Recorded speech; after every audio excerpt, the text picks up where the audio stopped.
Hello, everyone, and welcome back to another episode of the 8-Bit Adventures podcast. This is episode 289, and I am your host, Sean Hayes. The 8-Bit Adventures podcast, here to bring you the latest and greatest geeky news of the week. And this week, a lot of sad, unfortunate news, largely revolving around corporate greed. So this will be probably more of an informative than fun episode. But there are some fun things that we have in store for the podcast this week. Thank you all for joining me. We are rapidly approaching episode 300. And I feel like we should probably do something special for that, but I don't know what to do yet. 300 episodes is a very big milestone. So yeah. Hope everyone's doing well. I know it's starting to. It seems like summer might finally be on its way out where we are. So it might be spooky season time pretty soon. So that will be fun to finally beat the heat, which is great. My kiddo it started school this year. And so, like, the first 2 weeks of school was absolutely brutal because it was just so hot. And they don't have air conditioning. Apparently, I don't know if it was at his school or if it was at I think it was at one of the other elementary schools. But, like, crayons were melting in the box in the classroom. So it was hot. Kids were just coming home, like, drenched in sweat. And it's like, oh, buddy. But thankfully things have cooled off a little bit. So, yeah. As for what I've been doing, I was able to do some Lorcana open play, got some League play in, so that was fun. Some D&D as usual. Unfortunately, still no comics. Just with everything that I got going on. There's a lack of motivation to do it, and then there's stuff going on at work and a little bit of financial pressure, so it's not really in the cards right now. I don't know if it's a case where I just got to start doing it to get back into the rhythm of it. Unfortunately, it was once again kind of in mid storyline, so it's like having to pick back up from that or just toss it. I don't know. Yeah, I mean that's the problem, right? Of trying to do. It seems like every time I try and do something narrative, I have some sort of big, major, life altering event that happens in the middle of it that requires me to take a few months off of the comic, and then when I come back in. It's kind of like if you're playing a very long RPG, say something like a Xenoblade or a Baldur's Gate 3, and say you put, 80 hours into it or so, and then you have to take like a month off and then try and come back to it. And you're like, I don't remember where I was at all. What am I doing? Or for World of Warcraft, let's say you take a couple years off and you come back and you're like, I don't understand anything anymore. That's kind of what it's like for trying to come back into a comic where you had a narrative. And, at this point, it's like over a year. It feels like anyway. So, yeah, to come back after a year later and be like, oh, what was I even doing? I don't know. So maybe try and get something back into it. But yeah. So that's what's been going on. Why don't we get right into this week's news, shall we?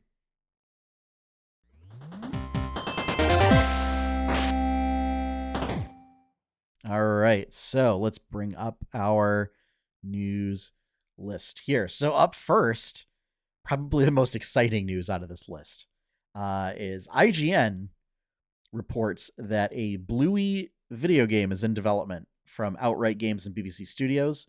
The game will feature all 4 of the show's main characters and voice actors, and include an original story, but you will be able to take a break from the main story quest, as it were, to do all sorts of like fun activities that are familiar to those who have watched the show. The game will have 4-player co-op, and it seamlessly matches the cartoon's art style. I love it when video games do this, like that are based on an existing IP, where like they match the visual style of that IP, so that, you know, especially like for cartoons, that it makes it look like the cartoon. It's awesome. I love it when they do that. So Bluey, the video game, which is what it will be titled, will release on pretty much every platform. So it's coming to Switch, it's coming to PS5, PS4, Xbox Series X and S, Xbox One, and PC on November 17th, 2023. So it's coming out soon. Oh, very excited about it. I'm super stoked. I love Bluey. You know, this looks like a nice cozy game with all sorts of just little fun mini games and activities. Looking forward to playing it. You know, might even be able to have kiddo play it. I mean, he's kind of still learning how to do games. But we might be able to do it. I'm sure it'll be easy enough. It was designed with accessibility in mind, so and to make it, you know, accessible to all ages. So looking forward to that. Next up, Polygon reports that Massive Monster, makers of Cult of the Lamb, will not, in fact, take the game offline on January 1st. It was sort of put up a tweet threatening that after the whole Unity debacle. But I guess, you know, they've kind of since walked back, and, you know, after Unity, I guess, was like going to investigate further or get things clarified. But they said, "Oh, no, we're just kidding. We're not going to pull it from stores." But they did point out they will experience delays on new projects as their development teams have to switch to new engines and learn how to build games in those new engines, due to Unity's runtime fee nonsense. uh, and that Unity stuff that's going to be a common theme for this episode. So yeah, that's just, they had previously announced it. You know, and folks were kind of like, "Oh, this is really a big deal," like, because that's a really popular game. Like, they're suddenly going to pull it from Steam, the eShop, you know, the PlayStation store, and all that stuff. Like, that's a big deal. And then, you know, they sort of were like, "Haha, just kidding." Which, you know, I kind of wish they wouldn't do that. Like, especially like if with this kind of situation, like if you're gonna make a threat like that, follow up on it, you know. And if you didn't mean it to be a threat, like, then you should make that clear. Instead of the, you know, tee-hee, we were just kidding. So yeah, I'm not super impressed. But this is a sort of a PSA for folks who were thinking about getting it, now sort of in a panic that they'd have to get it like before the end of the year. So no, you will not have to panic buy it before the end of the year. It's not going anywhere, apparently. Up next, Dungeons and Dragons news. Phandelver and Below, the Shattered Obelisk, their newest adventure book, released today. So September 20th, 2023. The updated starter adventure will include new material, and it takes the adventure all the way up to 12th level, so like a sort of fully fledged campaign. Um, Feature a longer, a sort of more sinister plot. Sort of the initial sort of Phandelver adventure. It kind of started out as just sort of like a sandbox. Oh, like here's all this stuff happening around it. Like there's some goblins out in the woods, and there's some kobolds, and there's like some bandits in town that you can take care of. There's like a dragon that's like hanging out somewhere. And then the real sort of adventure gets to when you go to like Wave Echo Cave, and you find that there's basically like a criminal organization holding up in there. So basically expanding it further, so that this longer, more sinister plot will include sort of lots of cosmic and body horror. Will also involve mind flayers and lots of other aberrant denizens of the Underdark. So, no doubt to sort of capitalize. Like obviously, this has been in the works for a while, but I'm sure its timing was released nicely to sort of coincide with the release of Baldur's Gate 3. And sort of like piggyback on that, where everybody's got mind flayers on the brain right now. Haha, that was a joke. So yeah, I haven't gotten a chance to take a look at it yet. Otherwise, I would have, put some sort of synopsis on there.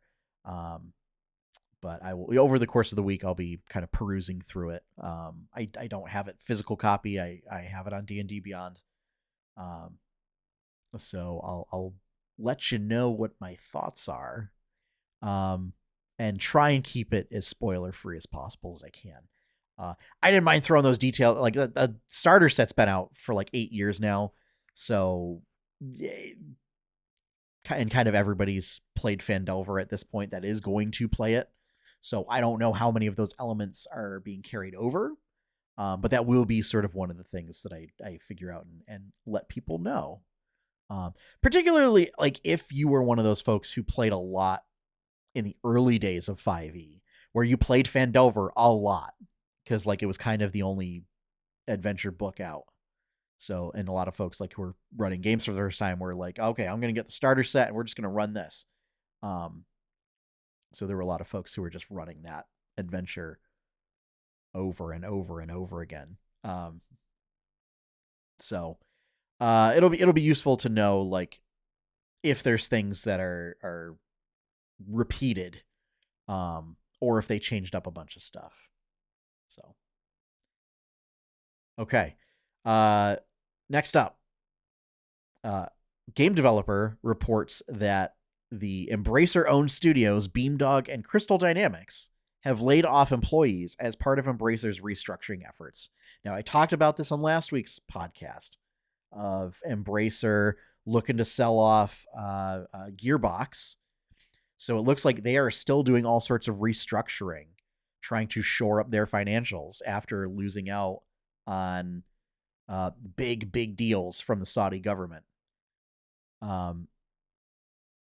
So yeah, not a great situation.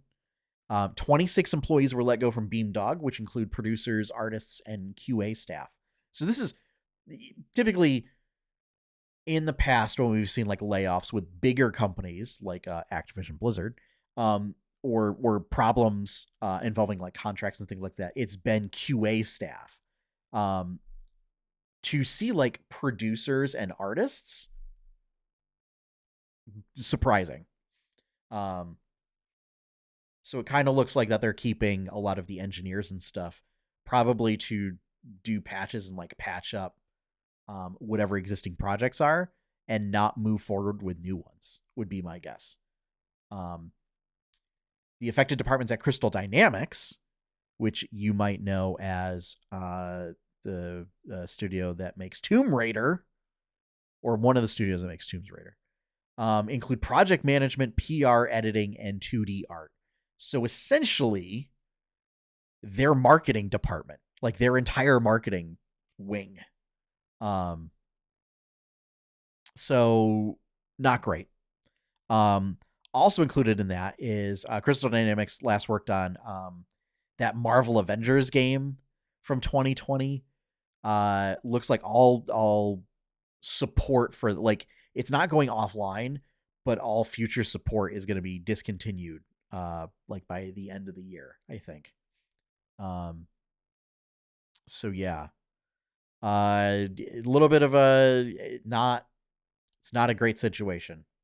Uh and Embracer is fully to blame for this because they got too big and they got too greedy, trying to just buy up everything, and they bought using money they didn't have, and now it's coming back to bite them, and the people who are paying aren't the people who got to make those decisions.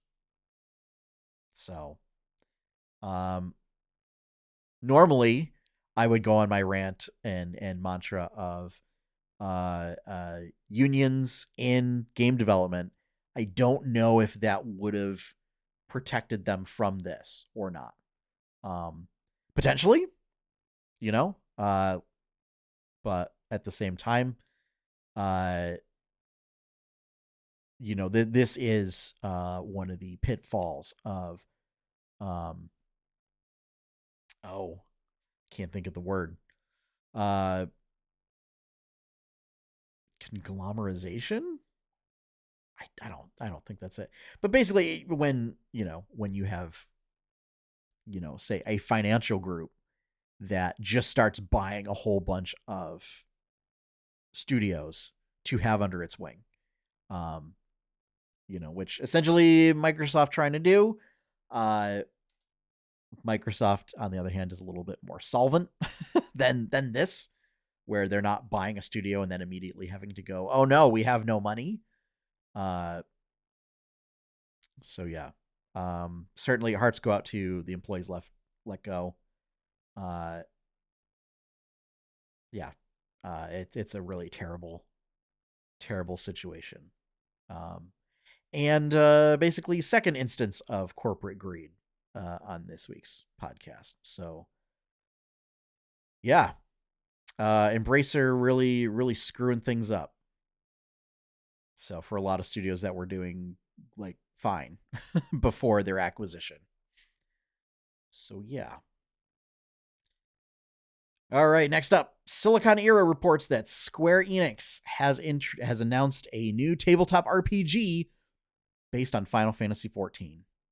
The starter set will release May 2024 for $59.99, and will include the following items.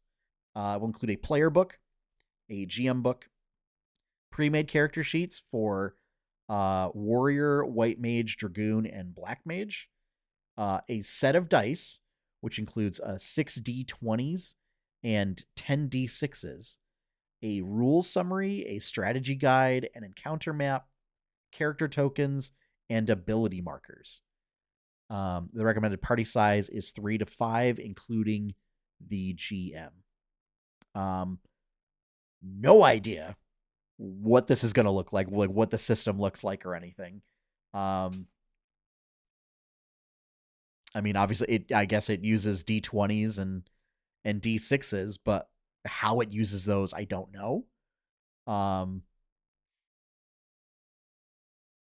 I don't know if it's gonna work like a D20 system type game, or if it's I don't know. It kind of came out of left field, and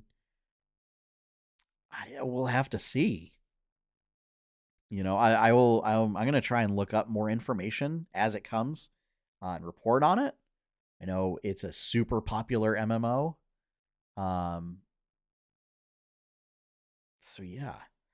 I mean, and the irony is, we kind of already got like a really good Final Fantasy RPG, like TTRPG. It was called Dungeons and Dragons 4th Edition, and it was sort of like the perfect thing for a Final Fantasy Tactics type game. Um, just my 2 cents on that. But yeah, I'll be sure to report any info that I find on this in the coming weeks. But we do have some time. May 2024 is the set release currently.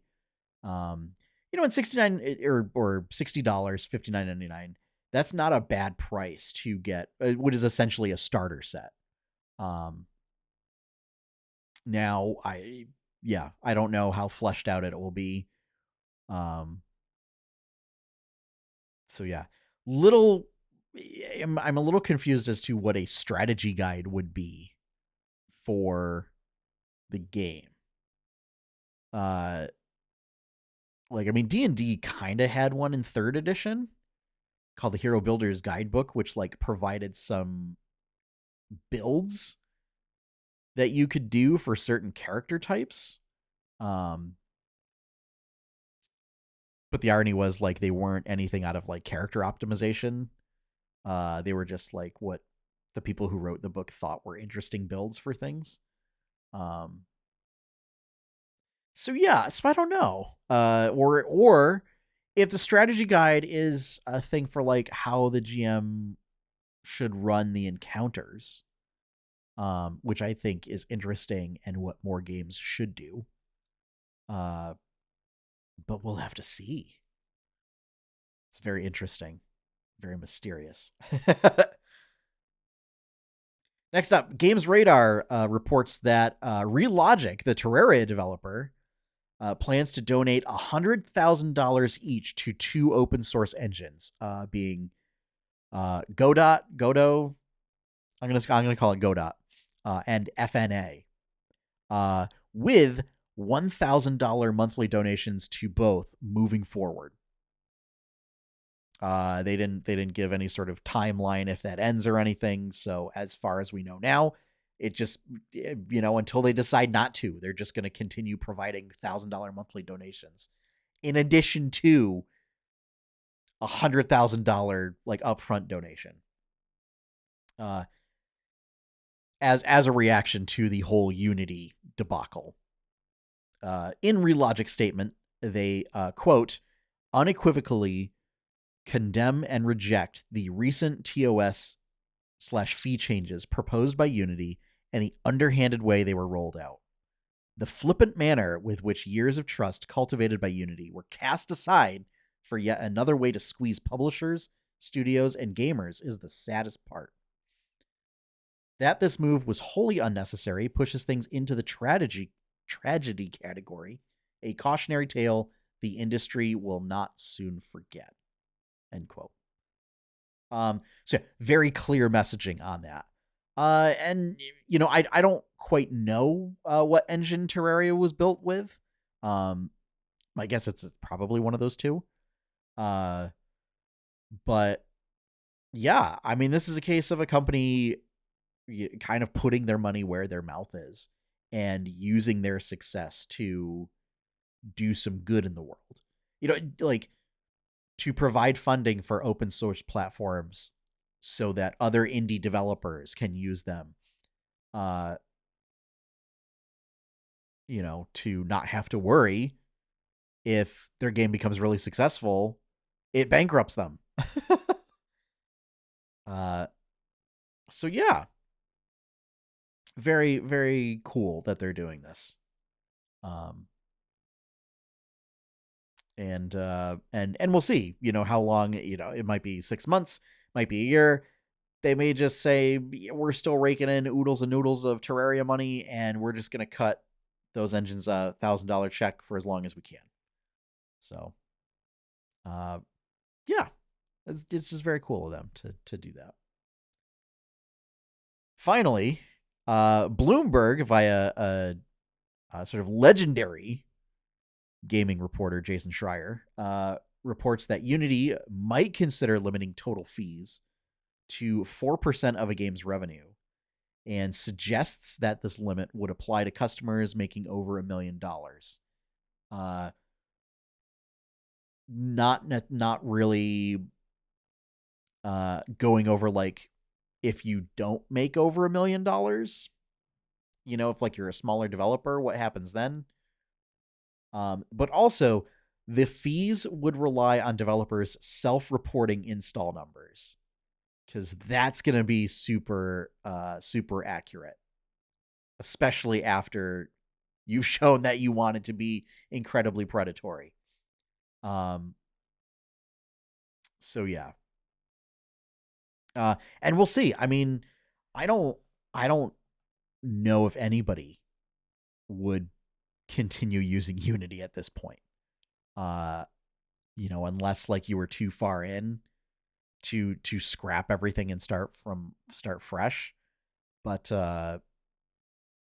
yeah, the general consensus in the development community seems to be like, yeah, no, this is an albatross. Like this is a dead albatross.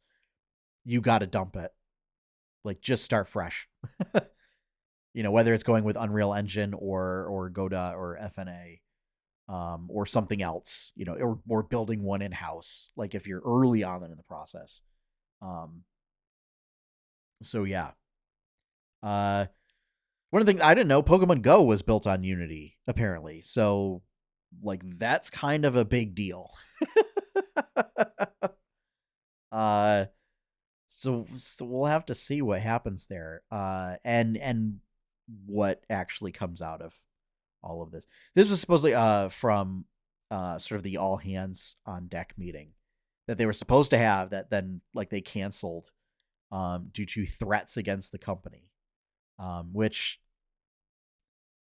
we don't want to threaten, folks should not be threatened. Like rank and file employees, like they didn't have anything to do with this decision. This is entirely on their CEO. And their board of directors, which I'm sure they have.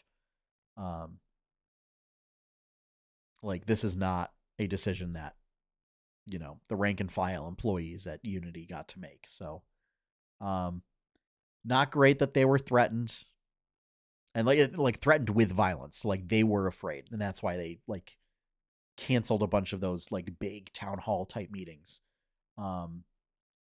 But this is apparently what came out of that. So we'll have to see like what changes actually stick. Current consensus is that they would do sort of what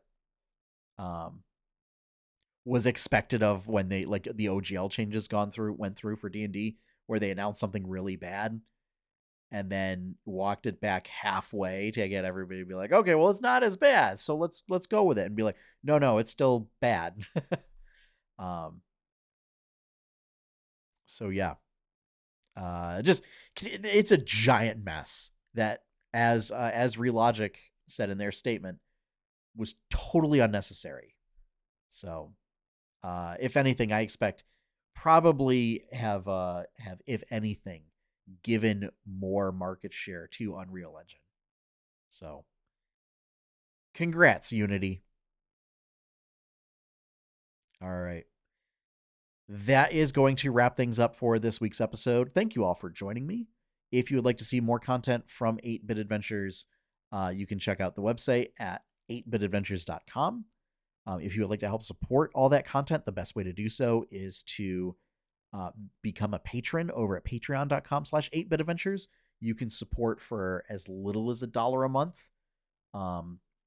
And regardless of how much, content goes out, it's a flat rate per month. There are some creators that charge like per thing put out. So that way, then, if stuff picks back up, you're not paying more for that by paying the monthly rate. Big shout out, thank you to all of the current patrons. Thank you for your continued support, especially in this time, as budgets get tight. And opening theme is One Up by Professor Shy Guy. You can find his work over at professorshyguy.bandcamp.com. If you're watching this on YouTube, make sure to like, subscribe, and turn on notifications. And if you're an audio listener, thank you for downloading this episode. You could also support by rating this 5 stars on iTunes or the podcast app, whatever it is. I don't know anymore. But just by virtue of the fact having downloaded it and listened to it, that is also support. So thank you for that. And with that, I'm going to sign off. So as always, have fun, everyone. Happy gaming, and enjoy your pie cake.